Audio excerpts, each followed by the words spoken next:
I'm really into cricket. Well, I'm really into cricket. এটার অর্থ কিন্তু আমি ক্রিকেটের মধ্যে ঢুকে গেছি বা এরকম কিছুই না। আমরা যখন কোনো কিছু অনেক বেশি পছন্দ করি অথবা কোনো কিছু যখন আমাদের কাছে অনেক বেশি ভালো লাগে, সেক্ষেত্রে আমরা লাইকের পরিবর্তে ইনটু ইউজ করি। অর্থাৎ I'm really into cricket এর অর্থ হচ্ছে আমি ক্রিকেট অনেক বেশি পছন্দ করি। More examples. I'm really into running. আমি দৌড়াতে অনেক পছন্দ করি। I'm really into watching movies. আমি মুভি দেখতে অনেক বেশি পছন্দ করি। তবে অবশ্যই খেয়াল রাখতে হবে, লাইকের পরিবর্তে আমরা যখন ইনটু ইউজ করব, তখন ইনটুর পর সবসময় একটা নাউন বলবে অথবা একটা প্রনাউন বলবে অথবা ভার্ব বসলে সেই ভার্বের সাথে আইএনজি অ্যাড হবে।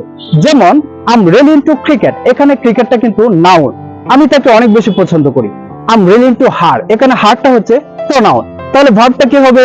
I'm really into playing cricket, এখানে ভার্বটা হচ্ছে প্লে অর্থাৎ খেলা। সো ভার্বের সাথে আইএনজি অ্যাড হয়েছে। এরকম আরো